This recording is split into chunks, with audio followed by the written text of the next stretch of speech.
Esteemed Chairman Senpen, esteemed colleagues, I would like to warmly welcome all participants of the meeting in the SCO Plus format.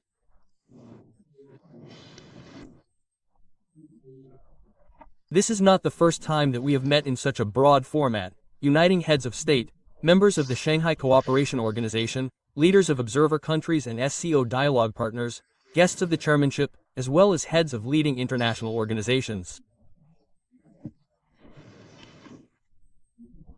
This clearly shows that the sincere interest and attention to the multifaceted activities of the SCO on the part of the world community continues to grow.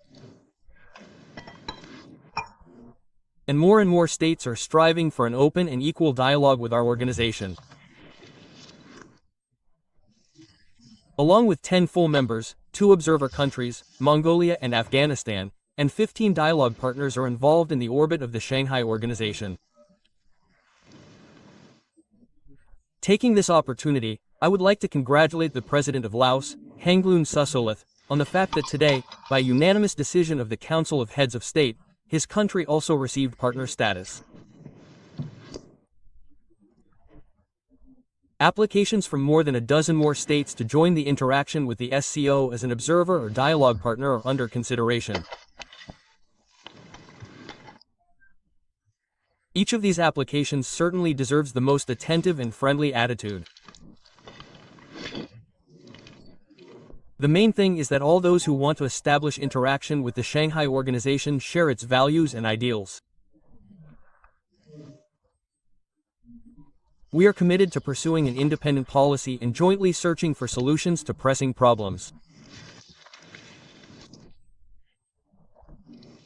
Since its establishment in 2001, the SCO has been actively involved in efforts to form an atmosphere of peace and security, trust and cooperation on our common Eurasian continent.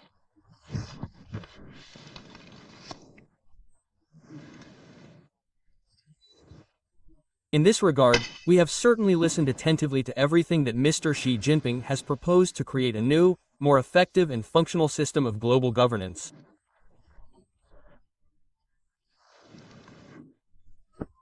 This is relevant in conditions where some countries still do not abandon their desire for dictatorship in international affairs.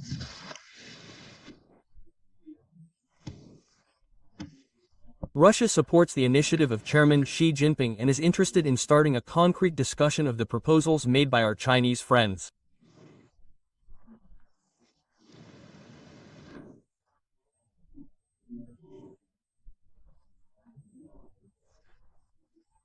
It seems that the SCO could take a leading role in efforts to form a more just and equitable system of global governance in the world, which would be based on the primacy of international law and the key provisions of the UN Charter, would be truly balanced and would take into account the interests of the widest possible range of countries, would guarantee opportunities for their sustainable development and security.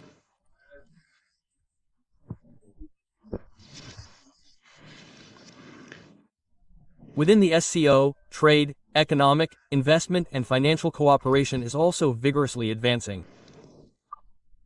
It is significant that against the backdrop of continuing difficulties in the global economy, the combined GDP of the Shanghai Cooperation Organization states in 2024 increased by an average of more than 5%. This is higher than global values. Industrial production increased by 4.6%. Cooperation is deepening in the fields of energy, finance, agriculture and food security, infrastructure, high technology, innovation and transport. It is equally important that the participants of the Shanghai Organization traditionally respect historical, cultural values and civilizational diversity. It is on this basis that contacts between people are deepening, cooperation in science and education, healthcare and sports is being built. Taking this opportunity, I would like to mention that on September 20th, Moscow will host the International Television Contest of Popular Songs, Intervenience.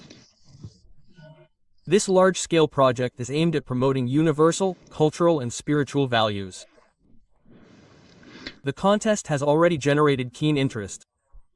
Artists from many countries, including those represented at today's meeting, have confirmed their participation. Otherwise, these traditional values are already fading into the background from the international agenda. It is time to return them to the international agenda. We also invite delegations from all your countries to the St. Petersburg International Forum of United Cultures, which starts next week, and to the Russia Sports Power Forum, which will be held in November in Russia, in the city of Samara.